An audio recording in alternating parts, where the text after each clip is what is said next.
Uma saudação a todos. Meu nome é Emerson Borges, sou bacharel em História e por mais de 20 anos fui ministro religioso. Sou escritor desse livro, A Bíblia sob Escrutínio. Sou o criador desse canal no YouTube, como também do Instagram, do site e da página no Facebook Deuses e Homens. E hoje vamos continuar nossa análise sobre os motivos que levam as pessoas ao ateísmo. Nós, nessa série, estamos mostrando como são fracos, como são frágeis os argumentos a favor da existência de Deus. No primeiro e segundo vídeo dessa série que nós já fizemos, nós refutamos alguns desses argumentos. Se você aí não assistiu ainda, tanto o primeiro como o segundo vídeo dessa série, eu vou deixar aqui na descrição desse vídeo os links para que você possa assisti-los. Agora, vamos continuar nosso estudo refutando mais alguns supostos argumentos sobre a existência de Deus. Um argumento muito usado pelos religiosos é o seguinte, eles falam assim, todo mundo acredita em Deus, todas as civilizações têm uma religião, isso mostra que Deus existe. Será que realmente mostra? Não, não mostra. Uma mentira repetida 1000 vezes não vira uma verdade só porque você quer. Assim como um erro muito popular não se torna um acerto, porque você quer que aquilo se torne um acerto. Além disso, é falso que todas as civilizações têm religião. Por exemplo, existe uma tribo aqui mesmo no Brasil chamada Pirahãs. E essa tribo ela não tem crença em nenhuma divindade. Curiosamente, um missionário inglês de destaque, ele foi para lá para tentar convertê-los e acabou se tornando um ateu. Então, essa afirmação de que todas as civilizações têm uma religião é uma mentira, porque existem civilizações que não têm crença alguma em divindades, como eu citei aqui, a tribo indígena dos Pirahãs. E é também, obviamente, falso a afirmação de que todo mundo acredita em algum Deus, quanto mais no Deus cristão. Para você ter uma ideia, para cada cristão que existe hoje no mundo, existem 2 não cristãos. Muitos falam assim, mas eu quase não vejo ateus, né? Eu quase não vejo pessoas afirmarem que não têm crença em divindade alguma. Sabe por que isso acontece? Isso acontece porque muitos ateus se sentem forçados a ficar no armário devido ao preconceito e à discriminação que sofrem.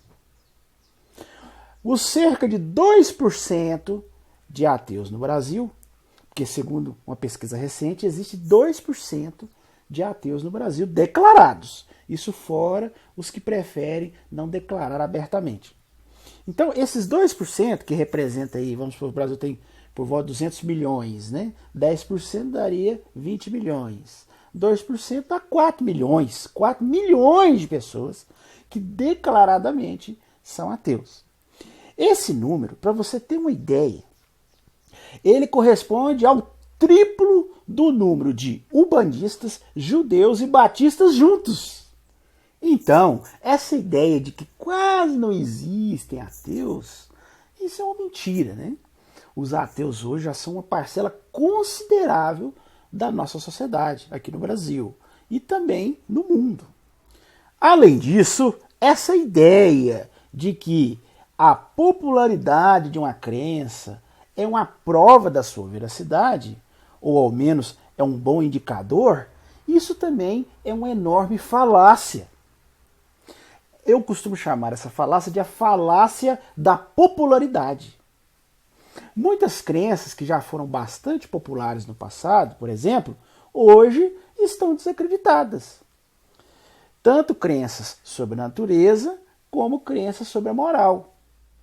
Tanto crenças sobre a natureza, ou, por exemplo, sobre a moral, que antigamente tinham muita popularidade, hoje elas são muito desacreditadas.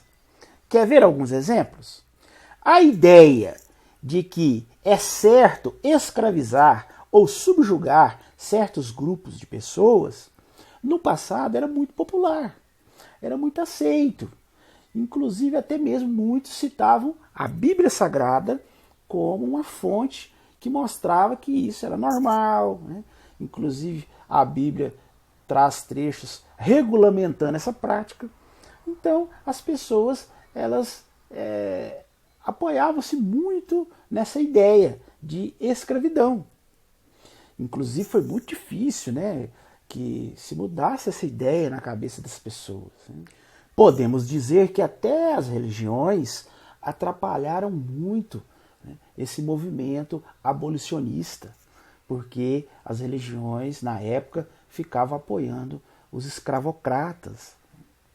Mas, com o tempo, né, depois de muita luta, né, foi conseguindo tirar isso da cabeça das pessoas. E hoje a maioria das pessoas já considera isso algo repulsivo. Mas no passado era uma ideia muito popular.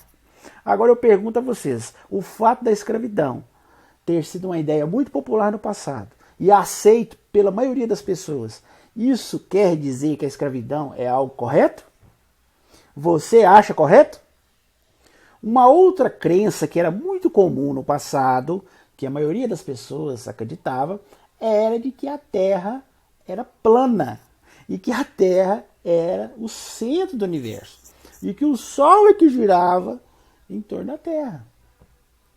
Como nós sabemos, até mesmo a religião, né, lutou para manter esse conceito, né, e fez de tudo para que as pessoas continuassem acreditando dessa forma. Mas, como sabemos, graças a grandes cientistas do passado, como Nicolau Copérnico e Galileu Galilei, aos poucos essa ideia, essa crença foi caindo por terra. E evidências foram surgindo cada vez mais contundentes. E por fim até mesmo a igreja teve que voltar atrás. No início ela começou até a perseguir, né, esses cientistas, essas pessoas que tentavam mostrar essa realidade, mas com o tempo eles tiveram que reconhecer.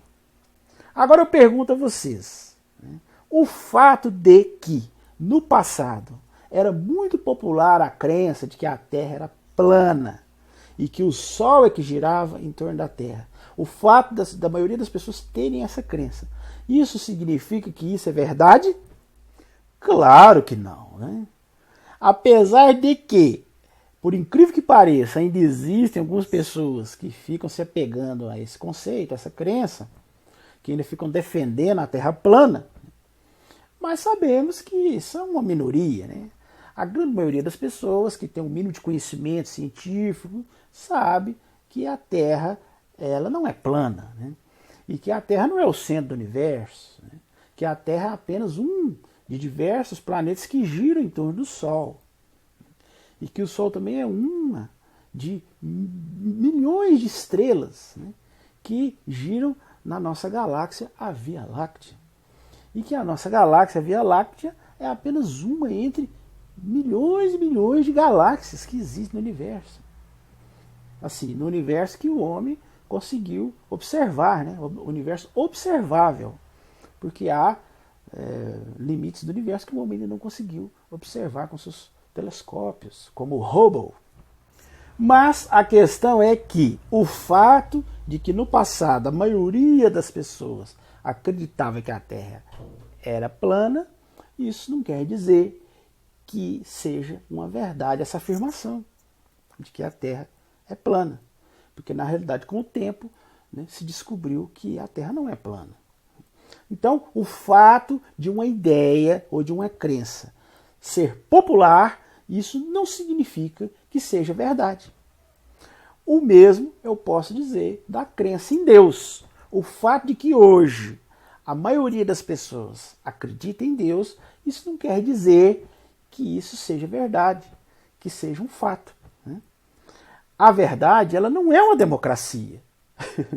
A verdade também, ela não vai se adaptar à sua vontade ou à vontade da maioria.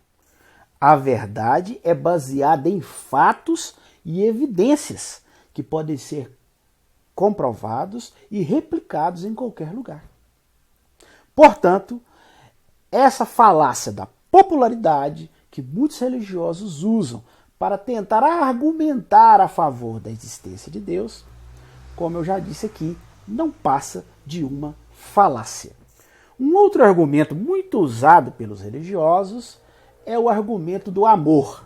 Eles falam assim: Deus é como o amor. Você não pode provar que ele existe, mas sabe que ele está lá. Já viu algum religioso falar isso com você ou usar esse argumento? Eu já escutei muito isso. Essa analogia é realmente muito boa, mas só prova que, assim como o amor, esse Deus só existe dentro da cabeça das pessoas e não fora. O amor, gente, é um estado mental químico causado por um fluxo de substâncias fabricadas no corpo da pessoa apaixonada. A ciência já fez diversos estudos sobre isso. Há diversas matérias, diversos artigos científicos falando sobre isso. Entre as substâncias que agem quando a pessoa apaixonada, né, está ali demonstrando seu amor, está sentindo amor por alguém, estão a adrenalina, a noradrenalina, a dopamina, a oxitocina, a vasopressina, a serotonina e as endorfinas. Todas essas substâncias, elas começam a agir dentro da mente da pessoa apaixonada. Na realidade, este argumento serve para deixar bem claro que nem tudo que sentimos intensamente existe fora de nós. O mesmo vale para outros sentimentos e sensações que conhecemos, como, por exemplo, o ódio, a angústia, a felicidade. Isso tudo, todos esses sentimentos que eu falei aqui, eles vêm dos nossos sentidos.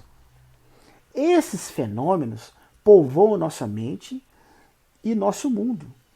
E, sem dúvida, são da maior importância para nós. Mas isso não quer dizer que eles vão além das fronteiras do nosso sistema nervoso. O mesmo se dá com os deuses. Um outro argumento muito usado pelos religiosos é o seguinte: eles dizem assim: existem muitas coisas que não podemos ver, mas sabemos que existem, como, por exemplo, o ar, as bactérias, os átomos. O mesmo se dá com Deus. Já escutou isso de algum religioso? Eu escuto muito isso. Mas o que as pessoas não entendem é que a questão da existência não tem nada a ver com a visão. A questão da existência tem a ver com provas, com evidências, e não com a questão de se conseguir ver. É interessante que há muitos tipos de evidências além das visuais, e parece que as pessoas desconsideram ou esquecem desse detalhe. Nós temos, além do sentido da visão, nós temos outros sentidos.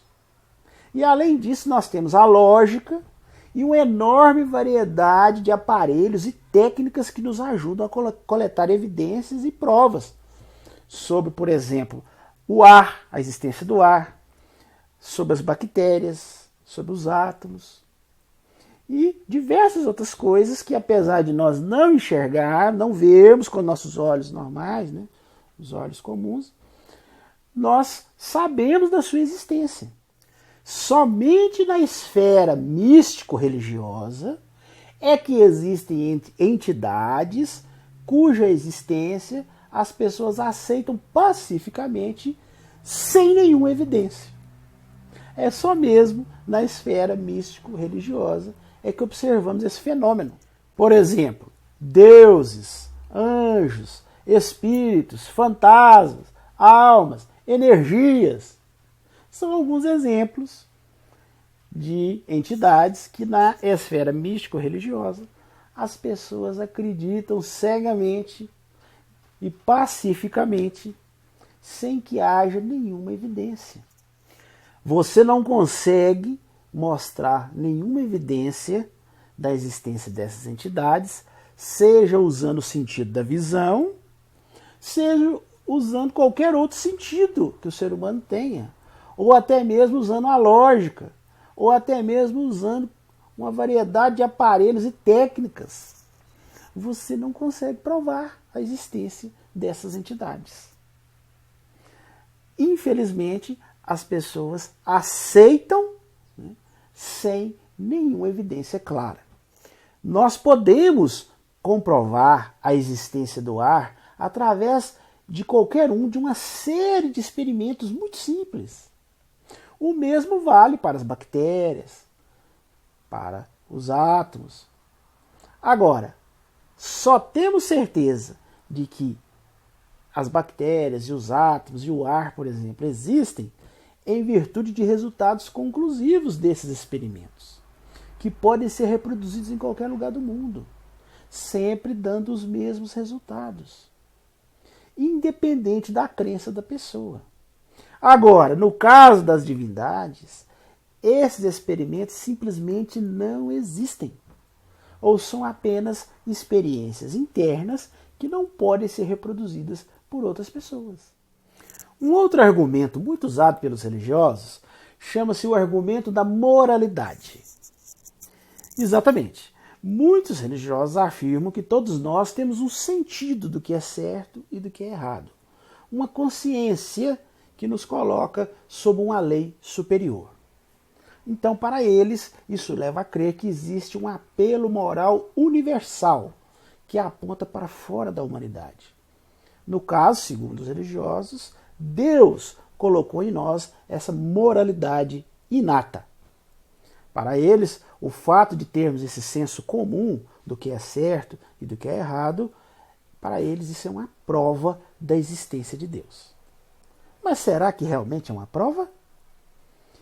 Este argumento, como todos os demais que nós já analisamos aqui, ele também é muito frágil.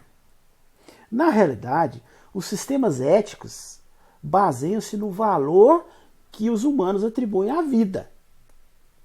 Por exemplo, bem é aquilo que melhora a vida e mal é aquilo que ameaça a vida. Portanto, não precisamos de uma divindade para nos dizer que é errado matar, mentir ou roubar. Os humanos sempre tiveram o potencial de usar as suas mentes para determinar o que é bondoso e o que é razoável. Não existe esse apelo moral universal. E nem todos os sistemas éticos concordam entre si. Por exemplo, a poligamia, sacrifícios de animais, sacrifícios humanos, canibalismo, espancamento de esposas, automutilação, guerra, circuncisão, castração e o incesto são ações perfeitamente morais em algumas culturas. Além disso, cristãos devotos e crentes na Bíblia não conseguem concordar entre si quanto ao que a Bíblia diz sobre muitas questões morais cruciais. Os religiosos normalmente adotam posições opostas em diversos assuntos, tais como pena de morte, aborto, pacifismo, controle da natalidade, suicídio, eutanásia, direito dos animais, questões ambientais, separação entre igreja e Estado, direito dos homossexuais, direito das mulheres, entre outros. Disso tudo, pode-se concluir que ou há uma multiplicidade de deuses distribuindo conselhos morais contraditórios, ou esse suposto único Deus está realmente confuso. Os valores, gente, eles residem no interior dos cérebros físicos. Portanto, se a moralidade aponta para Deus, então nós somos Deus. O conceito de Deus é simplesmente uma projeção de ideais humanos. Aquele velho argumento da moralidade, muito usado pelos religiosos, quando os religiosos falam assim, se não existe um padrão moral absoluto, então não existe certo e errado absoluto. Sem Deus não há base ética e a ordem social vai se desintegrar. esse tipo de frase, esse tipo de argumento, é um argumento a favor da crença num Deus, mas não é um argumento a favor da existência de um Deus. Eu explico por quê. A exigência de uma moralidade absoluta só vem de religiosos inseguros. Como o famoso Voltaire ironizou, se Deus não existisse, seria preciso inventar um. Pessoas maduras sentem-se confortáveis com o caráter relativo do humanismo, visto que este fornece um quadro de referência consistente, racional e flexível para o comportamento humano ético, sem uma divindade. As leis dos países mais desenvolvidos, elas se baseiam numa constituição secular, não se baseiam na Bíblia. Quaisquer textos bíblicos que apoiem uma boa lei só fazem isso porque passaram nos testes dos valores humanos, que são muito anteriores aos ineficazes 10 mandamentos, que, por sinal, esses 10 mandamentos se baseiam em outros códigos morais mais antigos, como o Código de Hammurabi. Não há evidência de que os teístas, aquelas pessoas que acreditam em Deus, são mais morais que os ateus. De fato, o contrário parece ser verdadeiro, conforme evidenciado por séculos de violência religiosa. Em sua maioria, os ateus são pessoas felizes, produtivas e morais. Vários livros, como Por que o Bom é Bom, de Robert Hindley, ou A Ciência do Bem e do Mal, de Michael Semer. Também temos o livro Podemos Ser Bons Sem Deus, escrito por Robert Buchman.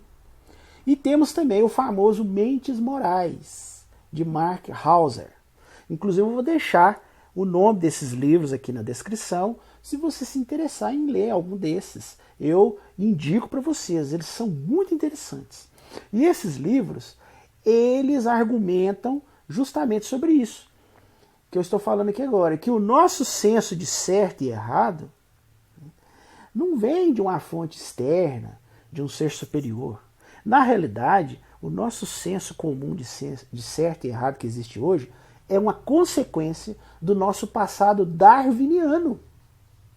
A seleção natural, durante milhões de anos, criou, por assim dizer, né, ou desenvolveu esse senso de moralidade que nós temos hoje. O ser humano constituiu esse senso de moralidade no consciente coletivo através de milhões de anos de experiências adquiridas por meio de erros e acertos. Se uma pessoa ainda não entendeu que a crueldade é errada, ele não vai descobrir isso lendo a Bíblia ou o Alcorão, por exemplo, já que esses livros transbordam de celebrações da crueldade, tanto humana quanto divina.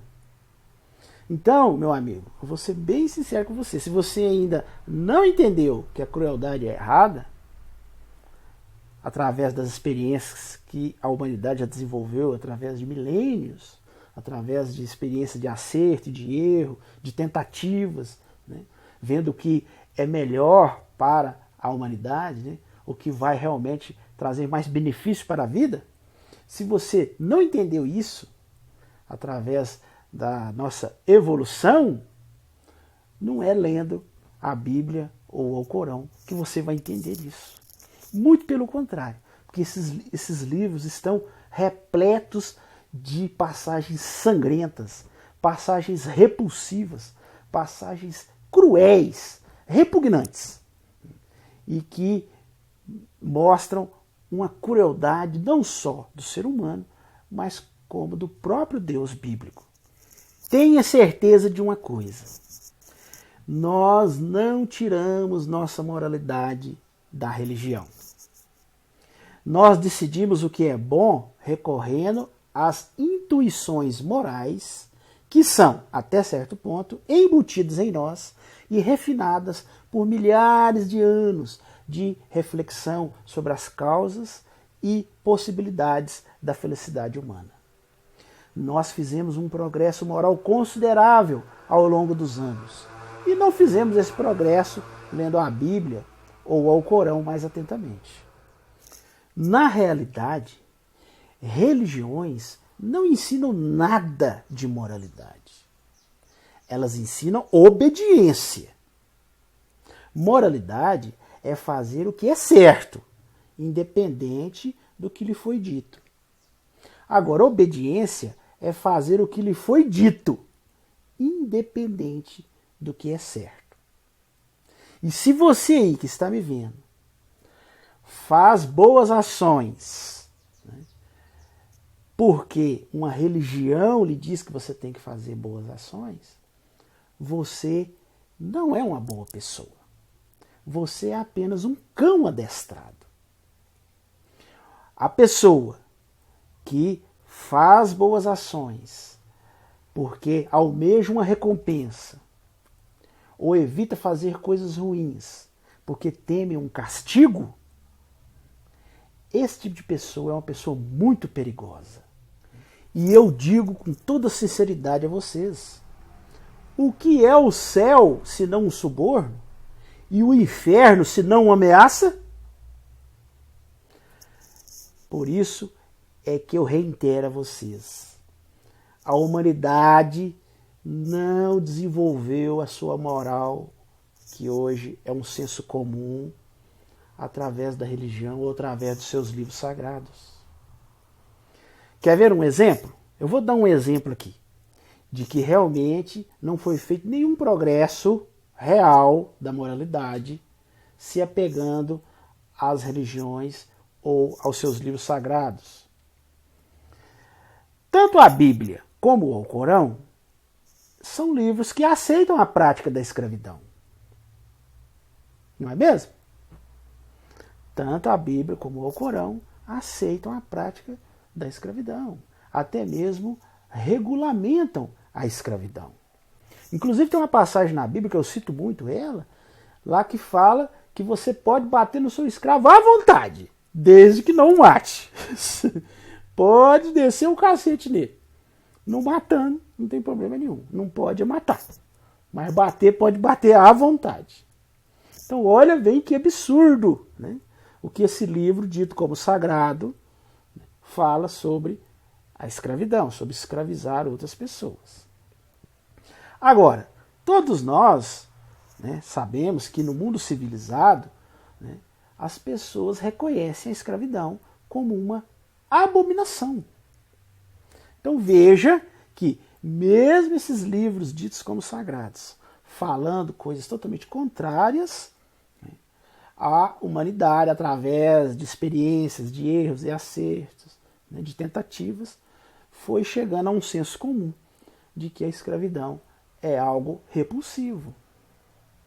E eu digo mais a vocês, as coisas boas que existem nas Escrituras, como por exemplo a regra de ouro, né, que tem na Bíblia, que fala lá, né, nunca faça ao outro o que você não quer que o outro lhe faça.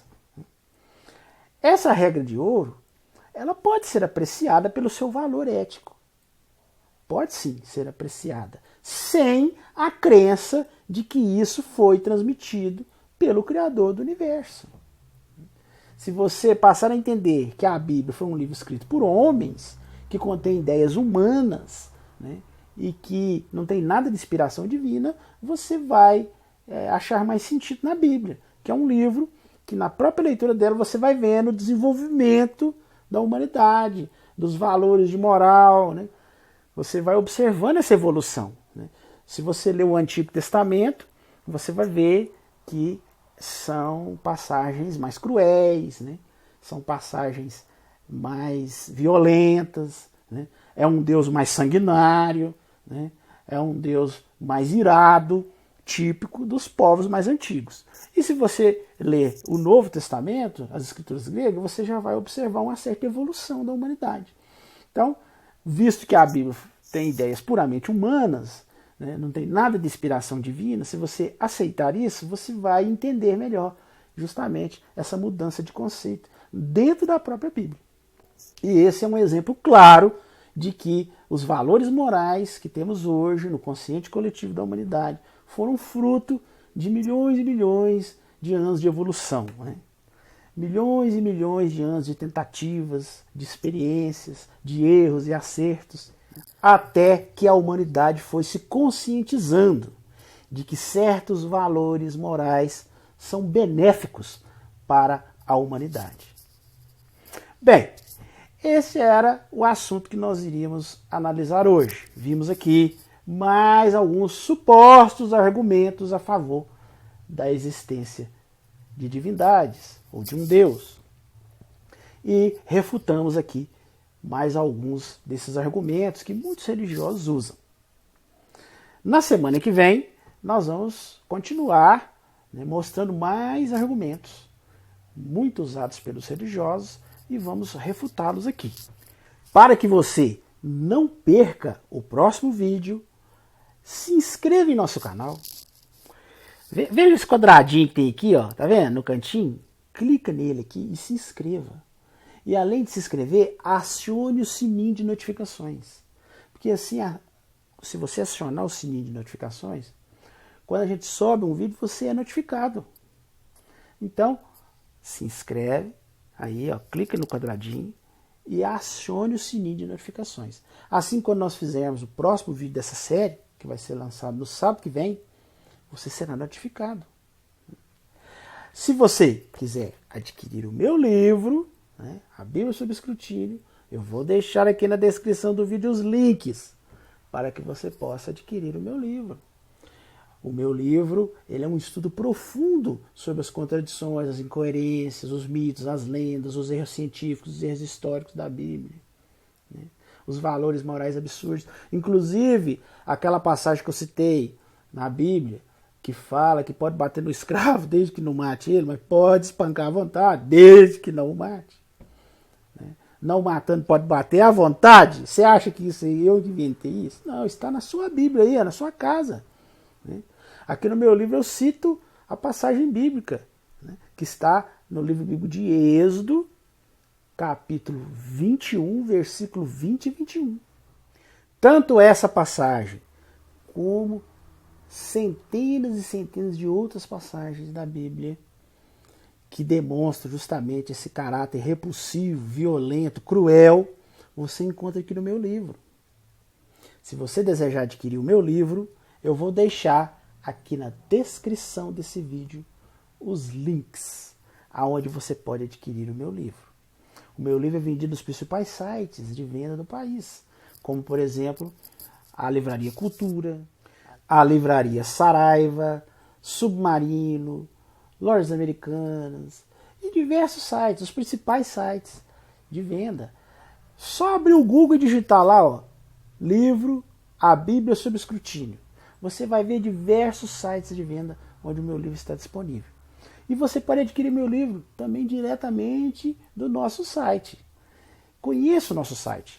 É www.deusehomens.com.br.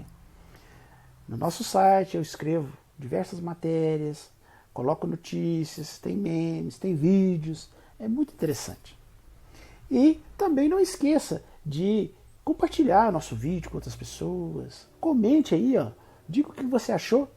E não se esqueça de dar um joinha aí no nosso vídeo, né? Isso você não pode esquecer, né? Estoure esse like aí para nós de joinhas. Isso é muito importante para nós, né? E se você desejar assistir os outros vídeos do nosso canal, eu também vou deixar na descrição desse vídeo os links dos outros vídeos. O nosso canal já tem mais de 60 vídeos sobre diversos assuntos. Tem uma série que está chamando muita atenção das pessoas, são 4 vídeos a série.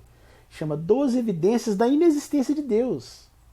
Eu tenho uma outra série de 2 partes, chama 8 Perguntas sobre Jesus Histórico. Eu tenho uma série de 37 vídeos, chama Escrutinando a Bíblia. Abre aqui, ó, abre aqui embaixo, né, as descrições, você vai ver todos os links desses vídeos, dessas séries, desses outros vídeos do nosso canal. No mais, eu desejo uma boa semana a todos e até o nosso próximo vídeo.